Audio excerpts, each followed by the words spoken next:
Hello everyone, Carlo here from All You Can Board, and today I'm reviewing the Criminal Capers collection here from Bitewing Games. So these three games were released in 2022, and these are review copies that were sent to us by the publisher. So before I get into actually talking about the games and go into the reviews, I need to start with talking about a little bit of context and bias about sort of how I've approached these, and just a little bit of context with our history with the publisher and this designer and that kind of thing. After that, I'll give you a brief overview of the trilogy, kind of how these tie together as far as the collection goes. Then I'm going to talk about them one at a time in depth. We'll go Soda Smugglers, Pumafiosi, and Hot Lead. I will give you a kind of brief overview as to how they play and then tell you what I think of them. And then to close out the video, I'm just going to go through a few categories very quickly and tell you which game kind of best fits that category or that specific type of situation. This review is not paid for in any way. However, I do think it's important to mention that we have done paid preview content for Bitewing Games in the past. So we did paid previews for Trailblazers, Gussie Gorillas, and Zuvaris. You can go check those out on the channel if you'd like. In general, we've moved away from doing any sort of paid coverage on the channel. Any coverage we did previously was very, very limited, and when we did, they were not opinionated videos. Anytime we've done any paid coverage, they were never for reviews. We've only done a few paid previews for Kickstarter, and in those we tried to stay free at all costs of, giving our opinions on the games. They were sort of just informative videos trying to tell you about the game and what you might or might not like, and leave the decision up to you as to whether or not you wanted to back those. And the other thing is that, Reiner Knizia is my favorite designer by far. Like, the more games I've played by Reiner Knizia and by other designers, that gap continues to widen, and I realize more and more how much his designs truly are among my absolute favorites. That being said, he's designed hundreds of games, and not all of them are hits or are all classics. There's plenty of his games that I have not enjoyed in the past, so, I'm still going to be as critical as I possibly can, and you'll see by the end of this video that I don't unanimously love these games across the board, but I think it's important to just give you that context with Reiner Knizia and Bitewing Games before we get into these. Alright, so now let's talk about this trilogy and this collection. So just so you know, when I say it's a trilogy, these aren't necessarily sold all as a package. You can buy any of these individually, but they were kind of released at the same time, on crowdfunding at the same time, and they all feature this kind of obviously caper crime theme.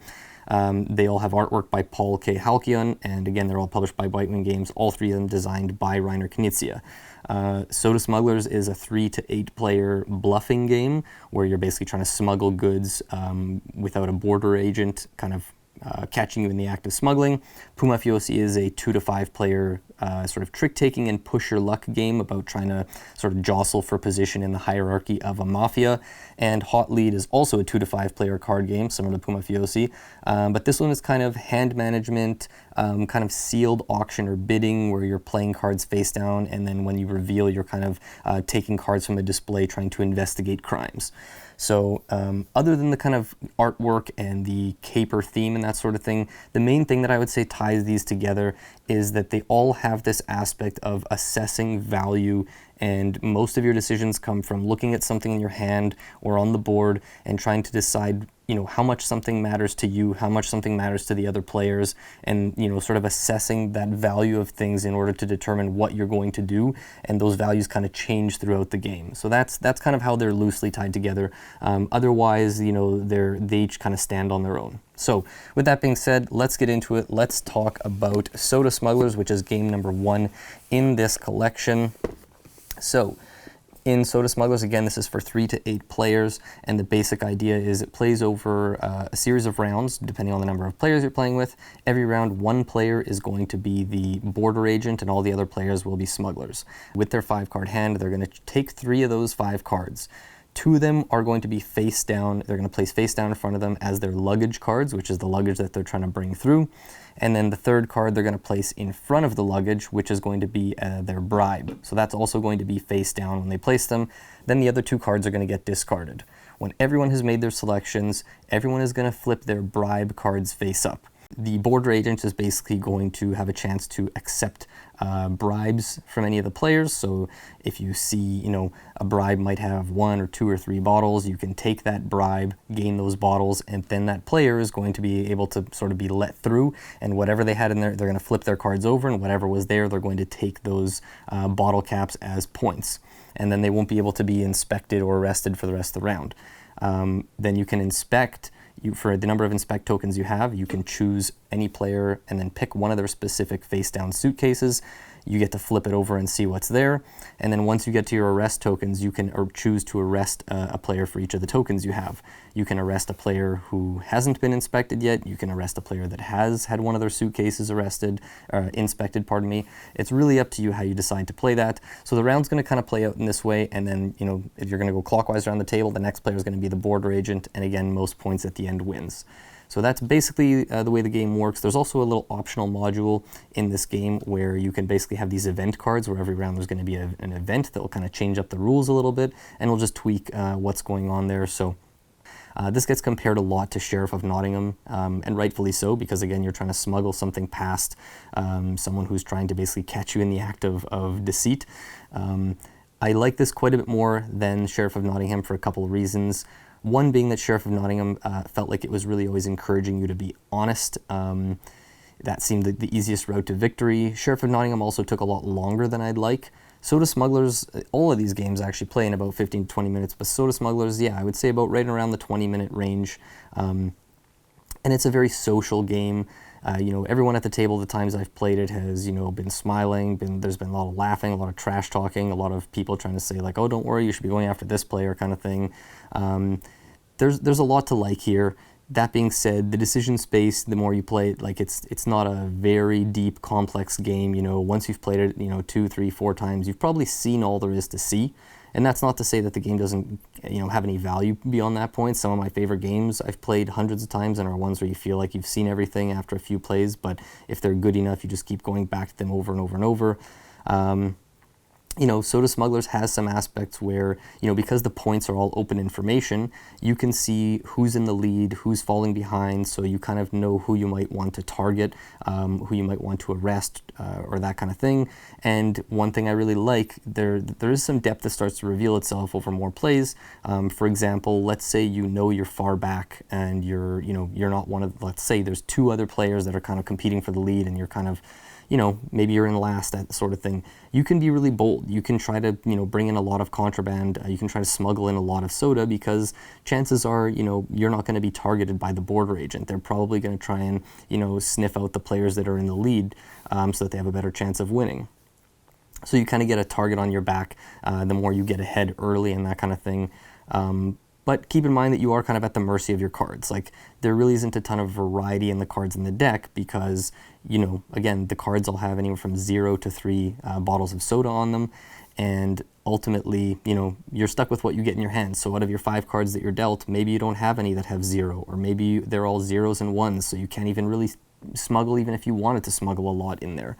So it's not the type of game where, you know, the best player is always going to win, and that's fine. I don't say that as a negative at all. I know for some people that's very important. For me, especially for filler games, I like it when everyone has kind of an equal chance to win. I like when games have a certain degree of randomness, when they're just quick playing, you know, filler games, something light like this. Overall, I enjoyed my time with Soda Smugglers. I don't think it's something I'm going to be, you know, clamoring to come back and play often.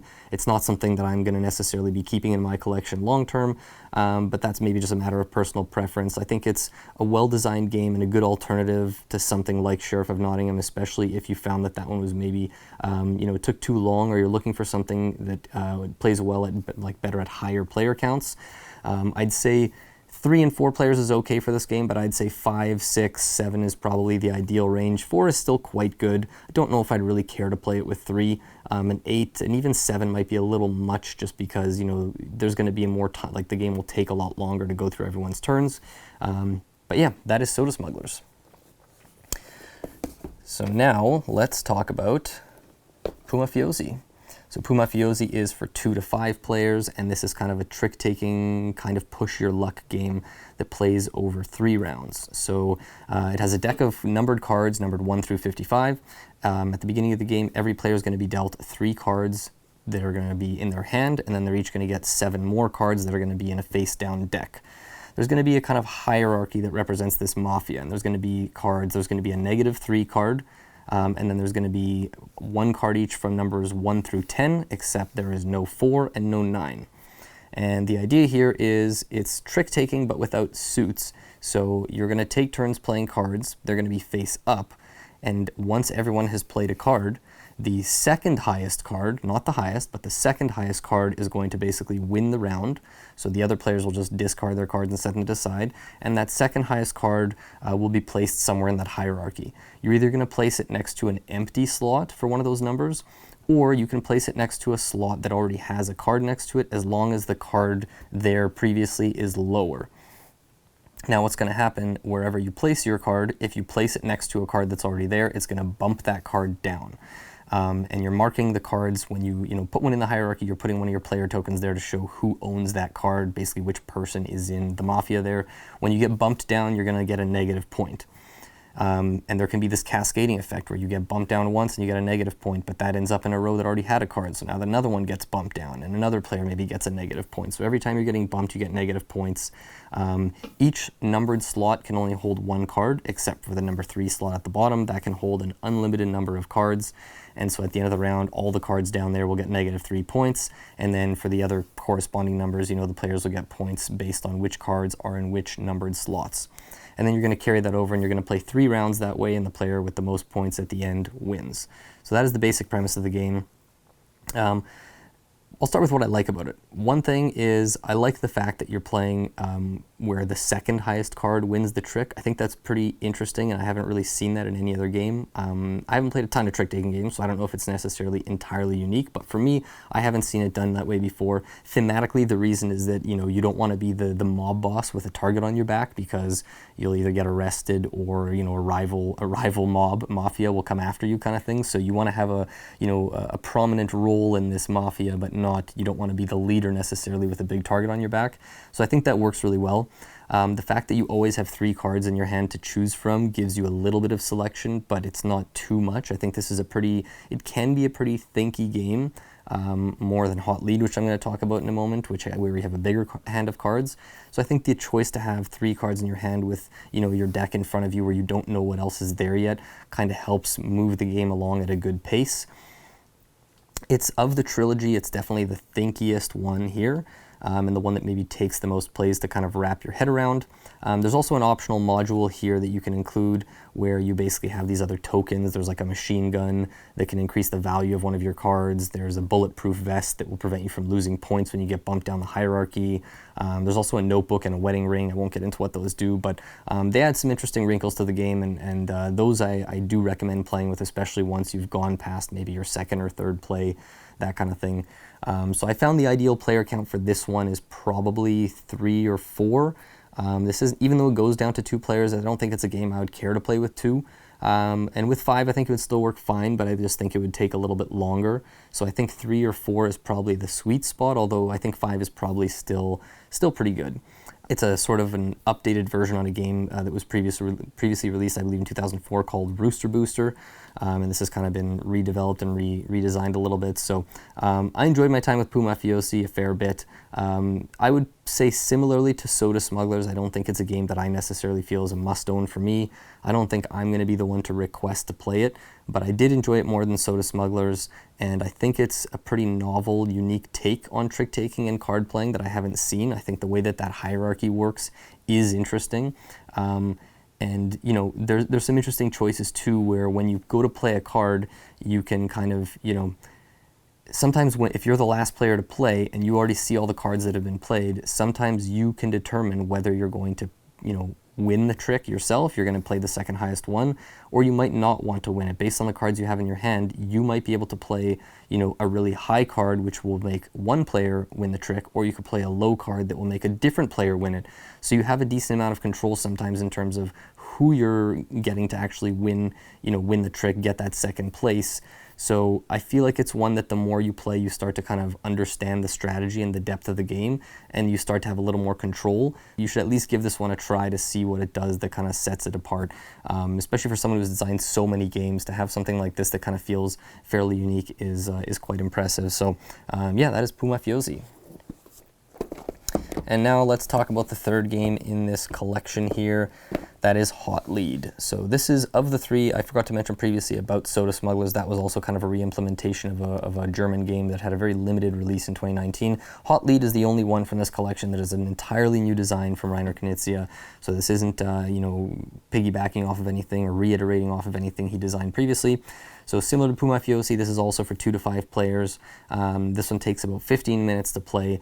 And the idea, it also has a numbered deck of cards from 1 through 55, similar to Pumafiosi. But in this one, you're going to be dealt 11 cards each from this deck. You're going to have them all in your hand right from the start, unlike in Pumafiosi. So you're going to have all these 11 cards in your hand ranging with different values, and you're going to be shuffling up this deck of, I believe they're called investigator cards. You're going to be shuffling them up, and for each, based on the number of players available or playing the game, you're going to flip that number of cards from the deck each round. And you're not going to, this is kind of a mixture, I would say, between the second phase of For Sale and Six Nimmt, where you're going to put these cards face up that are on offer. Everyone is going to pick one of their cards in their hand, put it face down, and then once everyone has picked their card, you're going to simultaneously reveal the cards. The highest card is going to get the topmost card, so in other words, the one that's closest to the deck. The second highest value will get the second cards closest to the deck, etc. So you're not necessarily playing the highest card to get the best card. You know, the one that's closest to the deck might not be the best card. You're trying to, you know, try to determine which card you want. You know, the cards out there might not all hold the same value for all the players, because the way the scoring works is the cards that are these investigation cards, basically there's 5 different colors, each corresponding to a different crime. So there's like, you know, Grand Theft Auto and like fraud and things like that. And you're collecting these cards, and you get a certain number, you get some bonus points at the end of the game if you collect 1 of each color. You also get bonus points if you get 3 of the same color. But once you take a 4th card of a color, you immediately have to lose all of those cards from your possession. You just get rid of them, they go straight back to the box. So sometimes, you know, players are playing cards in a way that they're specifically trying not to take a card of a specific color, because they know that if someone else takes it, that player is going to lose a bunch of points. So again, I really like how the kind of values of these things are changing throughout, and you're trying to suss out which cards to play at what time. You know, what I liked a lot about this too is it kind of, for a game that plays so quickly, it mixes a decent amount of strategy and tactics. I use the word strategy lightly because it's such a quick filler game that it's not like a grand strategy, but what I mean is, because you get all of your 11 cards at the start of the game, you know, depending what you can sort of form a plan, you know. Again, these are numbered 1 through 55, so you might have, you know, the 1, the 3, the 7, the 8, you know, a bunch of the low cards, and you might only have like a 48 is your highest card, and then the next highest card is maybe a 25 or something. So you might be playing in a certain way thinking, I really have to save this one high card for when I really need it, and how am I gonna, you know, what am I gonna do with all these low cards? Or you might have the opposite, you know, you might have a bunch of high cards, not many low ones. So you can kind of form a plan based on that kind of, you know, the 11 card hand that you have at the start. You're only going to play 10 rounds though, so you're not going to play all the 11 cards, which is also a smart choice, because even in the 10th round, you're not just automatically having to play, you know, a card in your hand. You still have 2 cards to choose from, so you still have a choice in the last round. You're not just forced to play the last card you have left, sort of thing. So I think it feels like a very trimmed down, very finely edited, refined game, which for viewers of the channel, people who have watched this channel for a while, you know that's something I really, really appreciate. It's one of the things I look for most in games, is games where it feels like all the fluff has been kind of cut out, and it's just been kind of distilled down to like the essence of what makes the game truly tick. And it feels like they've kind of struck gold here with Hot Lead. So this one comes with 2 small modules in it, one being these back alley cards, which are, there's 2 different types of cards, but basically there's informant cards that will, when you flip them, you might have, you know, I mentioned before that you have like the cards sorted from the deck down. If you flip these informant cards, they basically get added to a certain color, so you might actually have an offer that has, you know, 2, 3 cards or whatnot. So it's just basically adding to the, you know, number of cards that you might end up getting from that type of color, and it's kind of sweetening the pot sometimes where you might want more cards, or it's kind of making certain things more or less valuable. And then there's the dead end cards, which are just negative points ranging from, I believe, -3 to -7, and sometimes those get added. So maybe now that, you know, offer in the second slot, it might have that red card you really want, but it also might have like a -3 card. So that's one of the modules, and the other one is these, I believe they're called investigation stars, and those ones are basically, they're very simple. It's just the first player to reach 2 of the same color card or crime in their possession gets one of these sheriff stars. At the end of the game, they're worth 5 points each. So the modules are super easy to incorporate, and I think once you've played the game once or twice, like, you should definitely incorporate both of them. I think they both add a lot of, they add a lot to the game without really complicating things much. And I think one of the smartest things about the game is the fact that, higher cards aren't necessarily like inherently better than low value cards. It's all about, again, assessing what's out there, what you have left in your hands, what the other players have collected, and what they may or may not want. And so even though it's such simple rules and every round you're playing simultaneously, there's basically no downtime, you still have difficult decisions to make in terms of which cards to play at what time.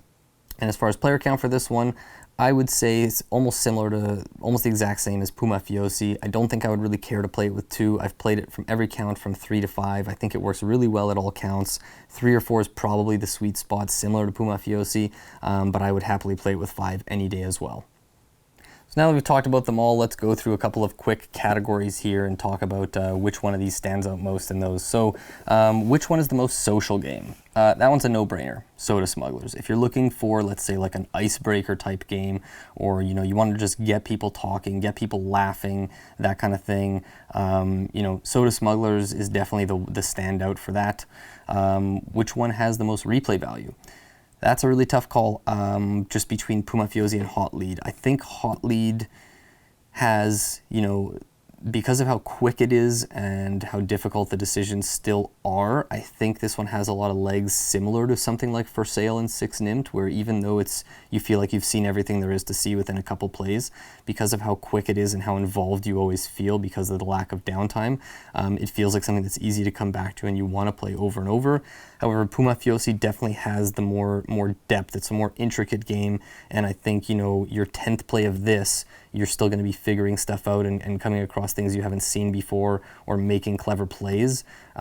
Whereas in Hot Lead, by your 10th play, that you're not going to necessarily be seeing new things, even though you might still be enjoying the game.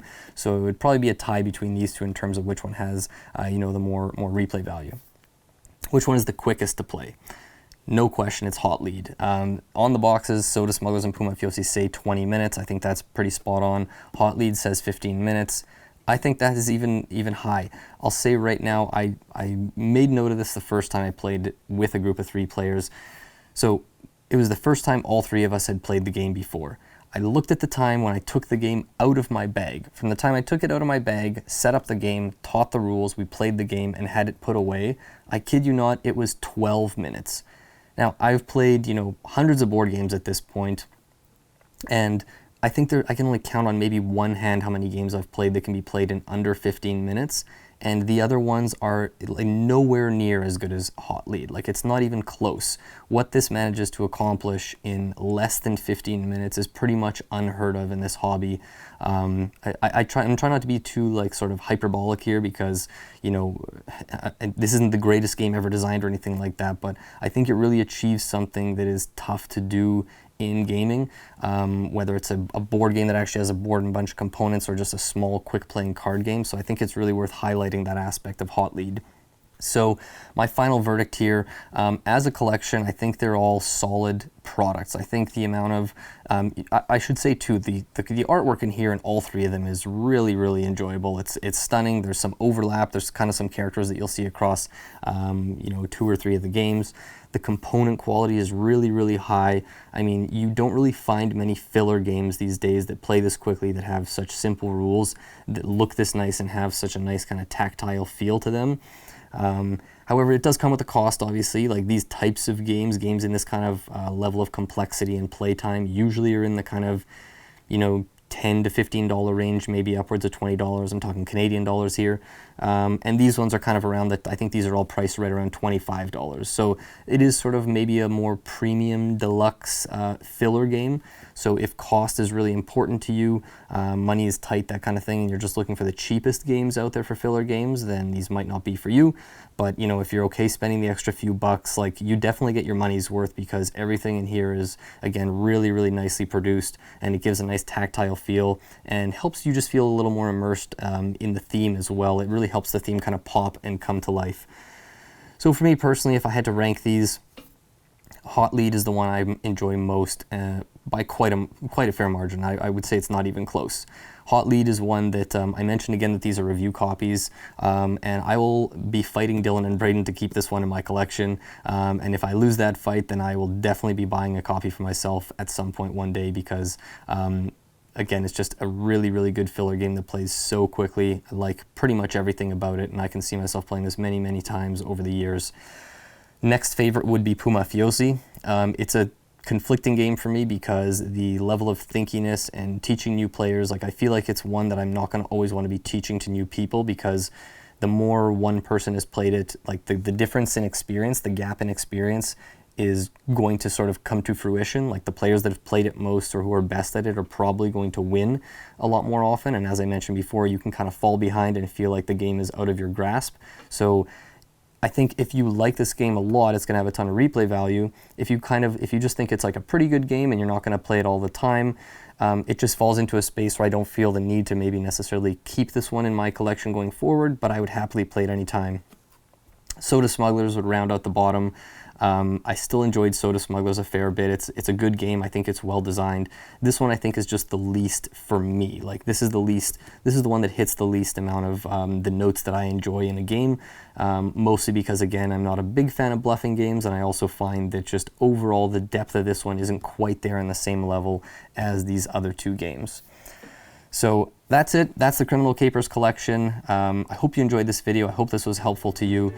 Please let me know your thoughts on these games. Do any of these stand out to you? Have you played these? If so, I'm curious to hear which is your favorite, or do your thoughts align with mine? Or are you completely on the opposite end of the spectrum? And I want to thank Bitewing Games again for sending us these review copies. If you have any questions about any of these games, feel free to leave a comment below, and I will get back to you as soon as possible.